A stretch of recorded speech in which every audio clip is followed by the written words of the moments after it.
জনজাতীয় লোকসকলক আমি বনভূমিত मोनसे एसटिनि आन्दलन जानानै थाङाखै एसटिनि आन्दलन नङा बिसिनि आन्दलना जाबाय जेननायनि आन्दलनसो बिसोरबो इल्लिगेलि दिनै हस्टेलाव थानानै सोरखौबा दम होनानै सोरखौबा माबा होनानै दिनै हस्टेलनिफ्राय ओंखाराबा सनितपुर जिल्लानि सिङाव थानाय सनाय रुफायाव थानाय बर'फोरनि थाखाय मोनसे मोजां खौरां लाना फैदों जे खौरांनि गेजेरजों जों मोननाय बायसाब्ला बिथांनि मन्थु बिसर शर्मा साराहाय जे बिथांमोननो हानि मोनथाय होनायनि खायसे खोथा बेरखांदों खौरांनि गेजेरजोंहाय नोंथांमोना नैबे भिडिअनि गेजेरजों नायना लानो हागोन बेराफारसेथिं जे सानै रेजिस्ट्रार जे मुलुगसोलोंसालि बड'लेण्ड मुलुगसोलोंसालि आरो लोगोसे क'क्राझार मुलुगसोलोंसालिनि सानै बिथांमोनखौहाय रिलिज होनायनि सायाव बिथांमोननि स्टुडेन्टसफोराहाय फिन खेबसेबाव खुद्रिसारनानै मैया खायसे प्रेसमेन्टनि गेजेरजों गोबां खोथा बुंफैनाय नुदोंमोन थिग बेखौ लानानै दिनैहाय फिन रिप्लाइ क'क्राझार डिस्ट्रिक्टनि बड'लेण्ड स्टुडेन्ट इउनियननिफ्राय फिन रिप्लाइ होदों बा गोख्रों रावै बिथांमोनखौ फिन थांखिनानै बुंदों जे बिथांमोनाहाय मानो थाखाय बेफोरबायसा खुद्रिखांदों आरो लोगोसे जे बिटिसिआव जानाय बिटिसि सेक्रेटारियाव जानाय जाथाय थिग बेखौ लानानै बिथांमोना खायसे खोथा मख'नाय जोङो नैबे खौरांनि गेजेरजों नुनाय जादों नोंथांमोनाबो नायना लानो हागोन आरो फिन खेबसेबाव जोङो बेनि सायाव सावरायफिनगोन বৰ্তমান আমি এটা নিৰ্দিষ্ট আঁচনিৰে আগবাঢ়ি গৈছো জনজাতীয় লোকসকলক আমি বনভূমিত অধিকাৰ প্ৰদান কৰিছো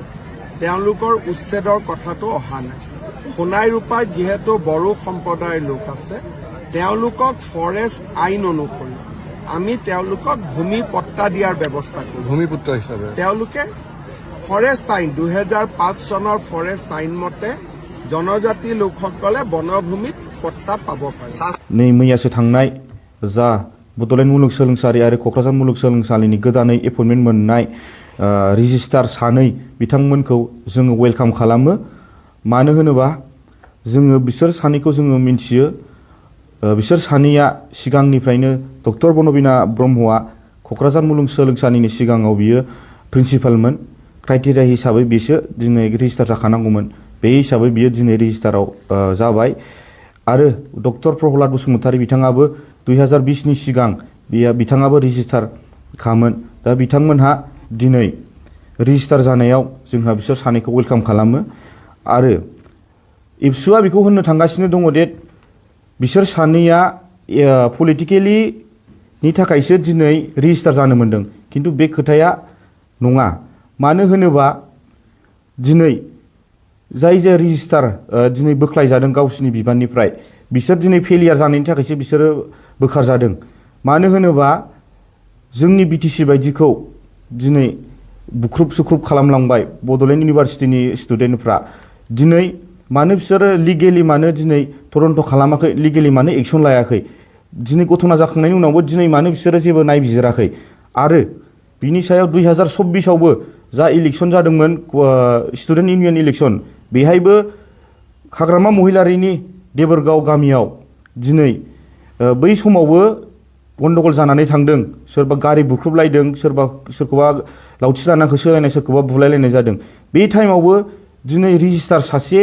मानसिया दिनै मानो बे बुस्थुखौ लिगेलि एक्सन लायाखै आं बेखौनो सानो जों क'क्राझार डिस्ट्रिक्ट बिसआव बेखौनो सानो दे बिसोरो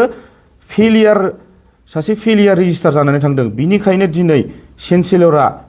बिसोरखौ बोखारनांगौनि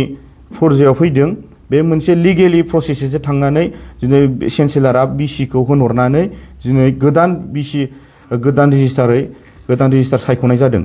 आरो दिनैनि दिनाव बुबुल बर' जाय बिथाङा आं बिनि खोथाखौथ' मा बुंबावनो बिथाङा दिनै डाबल MA किन्तु बिनि एडमिसना दिनै लिगेल नङा आं बेखौनो बुंगोन मानो होनबा जों मिथिगौ बे बिथाङा MA फरायगासिनोमोन सिगाङावनो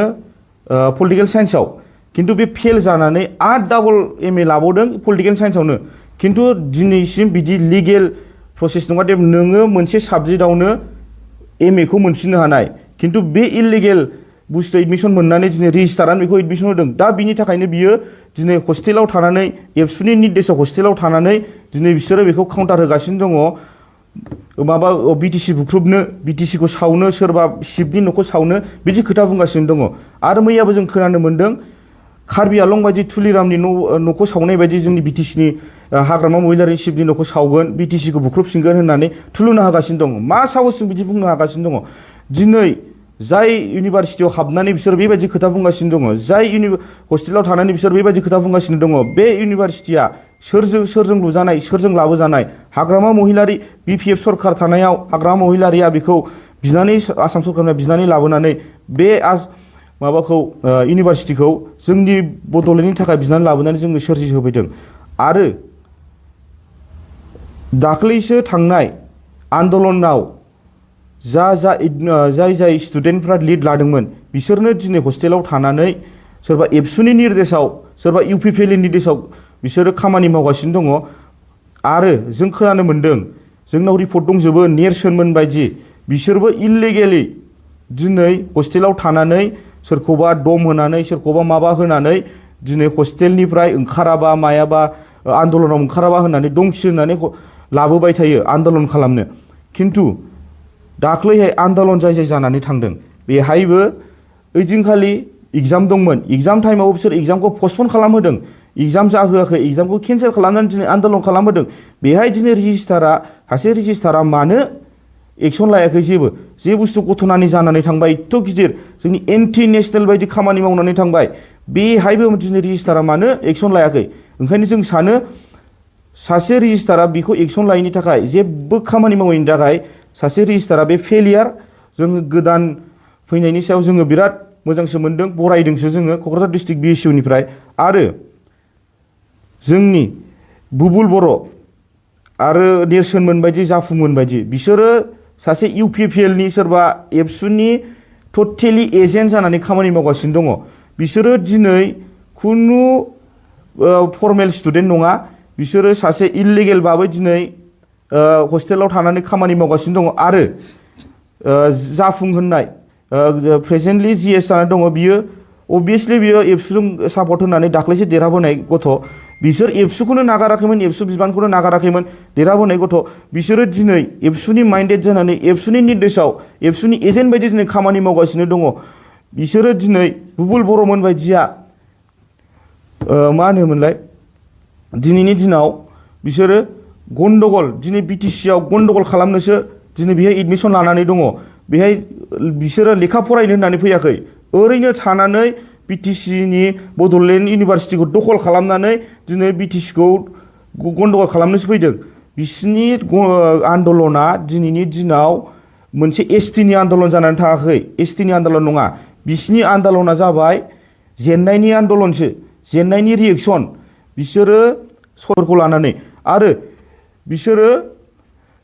दाखालि जोंनाव इउनिभारसिटिनि गथ'फ्रा जोंनाव गाबै फन खालामबाय आदामोन जोंनि एग्जामा पस्टपन जाबाय जोंनि लाइफआ मा जाबावनांगौ जों एग्जामखौ होनो मोनला नामा जोंनि बड'लेण्ड इउनिभारसिटियाव अखल बर'ल' नङा बयबो जाथि जन'गस्थिनि गथ'फ्रा दिनै फरायगासिनो दङ बिसिनि फिउचारा मा जागोन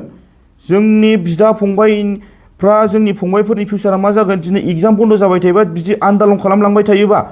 नंखायनि पलिटिकेल लावालाबनि थाखाय बिसोरो दिनै आन्दलन खालामगासिनो दङ एबसुआ दिनै मिन्थिखागौ बिसिनि लिडारफ्रा दिनै मिन्थिखागौ डेट STआ सोरबा NOC हरबानो जागोन ना जाया बेखौ बिसोरो मिन्थिखागौ मोजाङै खिन्थु बिसोरो बेखौ प्रपगेन्डा लाफ्लानानै पलिटिकेलि प्रपगेन्डा लाफ्लानानै BTC खौ गन्डगल खालामनो थाखाय दिनै बिसोरो बे आन्दलनखौ खालामफ्लागासिनो दङ जों ओंखायनो होनो बुबुल बर'मोन बायदिया मा साहसै दिनै बिदि खालामगासिनो दङ जों बेखौनो रोखा बुङो एबसुनि एजेन्ट जाना बिसोर खामानि मावगासिनो दङ बिसोरो सासेबो स्टुडेन्टआ फर्मेलि स्टुडेन्ट नङा आं बेखौनो गोख्रों रावजों सोंखारिनो सानदों आरो जुदि बेबायदि खामानि मावबाय थायोबा जों आयेनगथ' जोङो बेबस्था लागोन आरो जों लाखागासिनोखा जों पुलिसनो जोङो रिपर्ट होजोबखाबाय जों आयेनगथ' तदन्त खालामगोन जाय मानसिया जोंनि एन्टि नेसनेल जोंनि BTC खौ माबा हानि खालामनो नाजागोन जों बेखौ जों नागारनाय नङा जों आयेनगथ' जों बेखौ बेबस्था लागोन नैबे भिडिअनि गेजेरजों नोंथांमोना निस्सय नुबाय बुजिनानै मोनबाय बिथाङा मा खोथा फोरमायलांखो जे सनितपुराव थानाय सनाय रुफायाव थानाय बर'फोरनि थाखाय जे बिथाङा फोरमायनाय बायसाब्ला बिथांमोननो फरेस्टनि आयेन बायसाहाय हानि मोन्थाय होगोन होननानै बिथाङा डाइरेक्टलि थांखिनानै बुंनायखौ जोङो नुनो मोनदों आरो बेयो जोंनि थाखाय मोनसे मोजां खौरां बा सनितपुराव थानायफोरनि थाखाय मोजां खौरां आरो बेराफारसेथिं जे बड'लेण्ड स्टुडेन्ट इउनियन क'क्राझार डिस्ट्रिक्टनिफ्राय जे खायसे खोथा बुंदों बिथांमोनाहाय जे जायफ्रानोखि बेफोरबायसा बिग्रायदोंमोन बा सोमावसारदों जे एसटि जे मोनद' हारिनि एसटि होनायखौ लानानै प्रटेक्सन खालामदों बिथांमोनखौहाय माने पलिटिकेल पार्टिजों बा जे UPPL जोंहाय लोब्बा लाखिनानै नैबे खामानिखौ मावदों जे बिथांमोनाहाय जेननानै बेफोरबायसा खामानि मावदों होनना बिथांमोना फोरमायनायखौ डाइरेक्टलि बुंनायखौ जों नुनो मोनदों आरो लोगोसे बिथांमोना नैबे बाथ्राखौबो फोरमायबावदों जे बिथांमोनाहाय जाय नाम मुंखौ लाथ'लाङो नोंथांमोना निश्चय भिडिअ मिथिदों बिथांखौहाय जे इलिगेलै जे मुलुगसोलोंसालियाव एडमिसन लानानै बेफोरबायसा